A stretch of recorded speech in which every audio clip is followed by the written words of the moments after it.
you are watching CLUBAVISION on ITV. What else would you be doing? Both. 6 years of pumping nights, introducing new sounds and establishing itself as one of the UK's leading brands. Cream drops the bomb once again. They reel in some of the finest DJs to cause an explosion and make it a night to remember.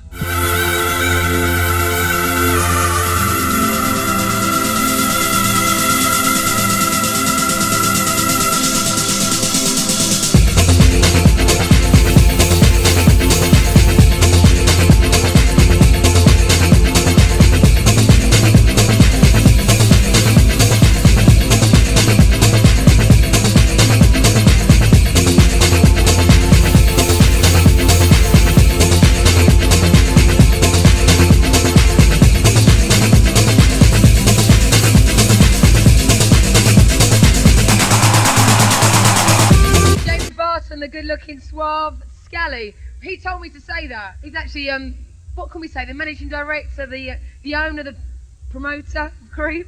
Right, it's Cream's 6th birthday today.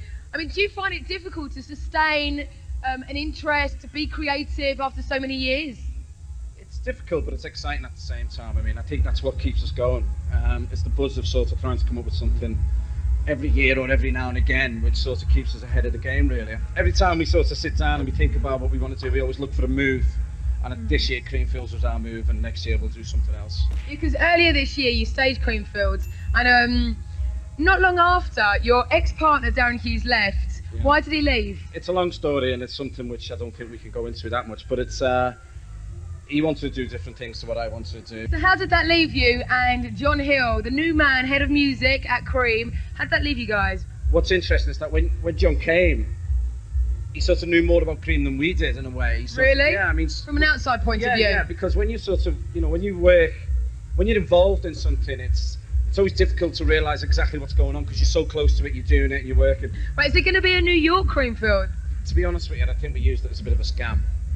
Really? Yeah. Ah, listen to this. I think in what way? Just to be cheeky and mischievous and to be Cream, really. So what you're saying, that you've lied to all the people out there? Yeah. All right, fair play, he's admitted to it. No, I mean, that's what Cream's all about. I mean, we're always... What, lying? No, yeah, I mean, you know, to a certain extent... You don't know, do you? No, I'm lying now. If you go in there and you mingle with the punters, do you kind of get involved in the whole Cream atmosphere? Yeah, I mean, it's like, you know, I mean, we're always paranoid of the fact that one day we'll actually lose touch with what's going on, so we're always looking for... But when age starts to creep in? Yeah, you know, obviously, and I think, you know, you need to keep young bloods coming into the company, and you need to listen to what everyone's got to say, so every now and again we have a little bit of a forum with some of the kids from the club, and they tell us what's great, and they tell us what's bad, and what they don't like, and it's funny, because Cream's like a... It's like a fan club. As soon as we do something wrong, there's a petition. It's like, you know, it's like, oh yeah. I mean, when we stopped Full On and we introduced the Bugged Out night, there was a petition going round, sort of trying to reinstate Full On, and they had like 1,000 names or something like that. So. There was kind of rumours that you're going to open a club in London. Is that still going to go ahead? Or was that the reason for the fallout? That was definitely the reason for the fallout. Ah, we found out. That was one of the reasons for the fallout. Yeah, we spent about 18 months planning a club in London, and there was a situation which was on the table which we decided fell apart. So it's something we really wanted to still do. It's something which is definitely on our agenda. But to be honest with you, it's finding the right venue. It's important to us that it's got to be in the right place. I thought there was a venue. There was a venue, but there's not a venue anymore. Bringing us to New Year's Eve, I know there's some very special plans. Hey, what's the story? We're going to do Liverpool here, we're going to do Manchester 9X Arena, we're going to do Newcastle Arena, and we're going to do London Docklands as well. We're just going for it. It's the biggest thing we've ever done. It's 30,000 people, and we think now's the time to do it. We've hired a private plane, and we've got Oki, Fatboy Slim, Roger Sanchez and Todd Terry playing for us exclusively that night. So they're going to do 3 shows, and this pilot's going to be really busy that night. Right, you promoted Cream in loads of cities, loads of countries. Is there anywhere untouched? I'll tell you what we did last year. We did a party in Moscow. Mm-hmm. We did with the Prodigy. We did Red Square, and we had we never, but together we sort of done a party, and they played to 150,000 people in Red Square, which was just phenomenal. What gives you the biggest buzz out of everything that you do? Just seeing this every week, and in Liverpool gives me the biggest kick. Right, Mellow Mellow, which is a pre-club bar for Cream. I mean, I presume that you own it as well. Is that funny? Yeah. You know, what you got to realise is that, you know, I went out I went to my first club when I was 15, and that was it. You know, I walked into the state when I was 15, and from that day forward, I always knew what I wanted to do. And I just think that one of the things I've always wanted to do is have a great nightclub, have a bar. You know, at some point I'll open a restaurant, at some point we'll do something else. But I think the long-term strategy is to develop Cream as a brand all around the world.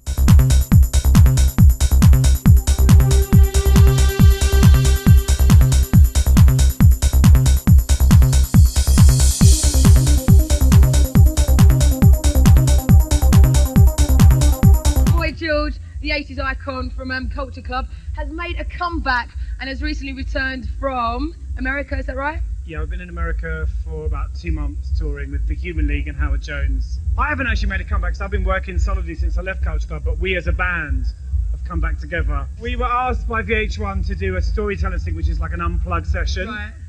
And then that sort of turned into a tour, and then it turned into a single and a book and a film and a t-shirt and a hat. I Want to Be Loved, is there a story behind that?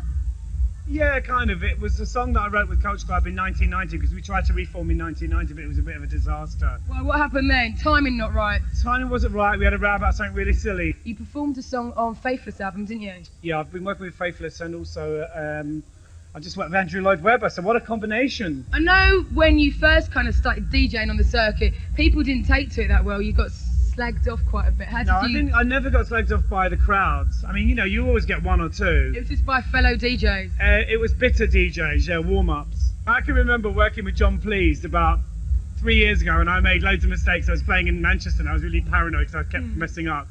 And John said, well, if you mess up, at least I know you're there. So I thought that's a good attitude to have. Are you writing new songs at the moment? An album in the pipeline? We're touring in December with ABC and the Human League, so it's a real 80s nostalgia trip. And then in January, February, we're going to start writing for a new record. You were heavily into religion a long time ago. Well, I don't know about long time ago. Are you still practicing? I now belong to the Church of the Poison Mind. Because they didn't accept you because you was gay. I mean, how did that make you feel?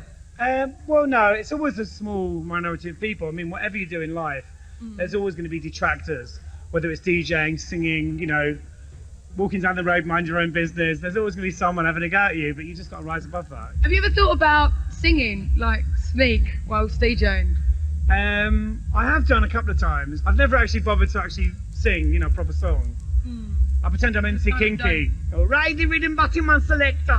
Comedy lesbian massive. Let's talk about your autobiography, Take It Like a Man. Yes. Now, that's a title, isn't it? Yeah, well, I've always done that in my life. It's the story of me and John, my ex-lover.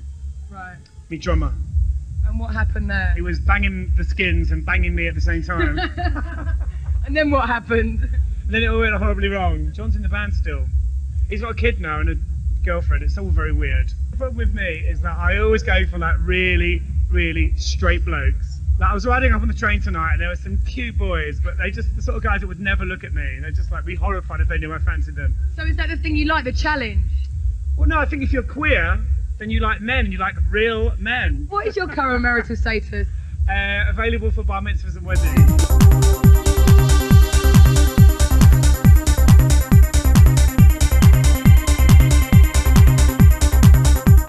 I'm Alistair Whitehead, you're watching CLUBAVISION ITV. Hello? Alright. So I'll bring you to Cream tonight. The best name, Paul? What's your name? Paul. What's yours? Jude. Sarah, Adam. Tanya, Mel, Gemma. We've come all the way from Bognor region. I'm from Kidderminster. She's originally from Snafford, but we live in Stockport together. And that's at 9:30 this morning and we got here at 7 tonight. And are you guys having a good night? Oh, we're having a banging night, honestly, banging night. We've just been walking around and seeing what's in each room, really. We changed in the van. Did you? Makeup, G-strings. From the Elephant Man. I'm having a brilliant night. We've travelled from the Midlands. There's no stopping us. I tell you, there's no stopping us. We work at the canal in Wolverhampton. We're extremely small, really. Oh, we're students, we're at uni. We'll go for anything. We're out for a good time. I'm a virgin. Too much ice cream. If you bump into someone and say, oh, sorry, mate. So you've had 10 pints already? Yes. I just love it. It's fantastic. And how many pints have you had? lost count now. My girlfriend lives in Liverpool and I've come down to see her. All the best clubs are up north, and Cream's the best. Me and him and his girlfriend know each other basically from like coming here. The DJs will tell you Cream is better than Ministry. Then I get to know him as well, because I know them. We worked it out if you got here at 10, we didn't get here at 10, but if you did, it'd be £3 an hour, so it's money worth spent. It's fucking worth it though! So who's your favourite DJ at the moment? Definitely just Jules and Pete Tong, like a bit of the Toe Paul side. ALLISTER WHITEHEad and Jeremy Healer. Can't go wrong with Pete Tong. Who got the power? We got the power. Marbles! Woo! Brilliant, and Boy George is fantastic. Paul Oakenfold is the best DJ in the world. So what's Alistair Whitehead doing that's so right at the moment? I don't know. He's just absolutely kicking. Just the best one around, definitely. The tunes are fantastic. It's just Everyone's brilliant. large in it. Are you large in it? I am. Yes. What other club nights you go to? Turn Mills, Bridge, Left Muscle. In Liverpool, we usually go out of town, go to skate crash to places like that. Our van's out there, you know. White man out there. It's definitely better than sex. No, it's not. So their armpits can breathe in there. Are you going to be staying here till 6 Yeah, o'clock? definitely. All the way. What have you got pierced then? And I love it, it's wicked. Everyone needs to get down here. I tell you, it's fantastic. We're having a brilliant time. So come and join us, because it's brilliant. It's mad, mental. That's fucking brilliant. Follow me, guys. Come on.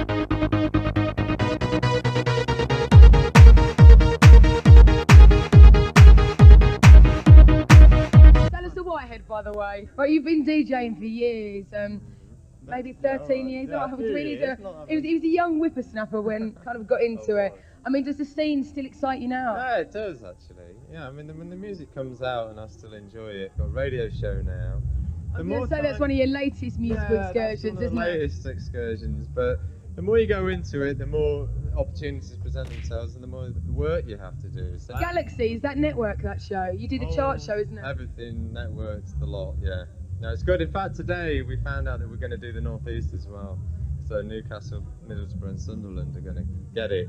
White House Productions. Yeah, White House. Yeah, well, we're actually in the middle of doing one at the moment. There's a few things on. You had a single out which was like, Ain't No Mountain Yeah. High Enough. We'd done it a year beforehand, and then we heard that Jocelyn was going to do it again, and we thought, well, this is really our last chance to put it out, you know. And you've been doing quite a few remix projects Yeah, recently. we just- Robbie Williams. Natalie and Brulia, we did them, and they were good gigs, you know. They went really well. The Natalie and Brulia one particularly went well. Have you met her? No. Would you like to? Yeah. She's gorgeous, we isn't actually she? asked her to re-vocal it. You know, it was a bit of tongue-in-cheek, and they were like, oh.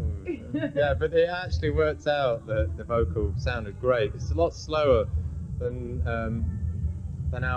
our mix. You know, the original's a lot slower. You know, but it worked out really well, so we didn't need her in the end, which is a shame. You know, So who's your partner? The We? Oh, the we. Yeah, with the other part is Tom Fredericks. Right. Is a friend and is a very funny bloke, and we have a good time in the studio. And, Tell us a little bit about the forthcoming album then. well, at the moment, the track that we're particularly working on, we have about 8 or 9 tracks that we've worked on the last 2 or 3 years, songs and stuff that are there vocally. Any collaborations? Yeah, oh yeah, we've done one with Eric Cooper. There should be probably one with Stonebridge. We did Robin S. And Zero G, it's homeless now, isn't it? It is actually. I've just come from Zero G. We're doing a tour night, you know, Right, yeah. all over the country. It hasn't got a bass anymore, It has hasn't it? got a bass. We're toying with the idea of doing something once a month. We're still doing, the tours, and so the name's still out there, and they're doing really well now as a consequence of not having a home. We're attracting a lot more people to the tour night, so it's good. Good fun.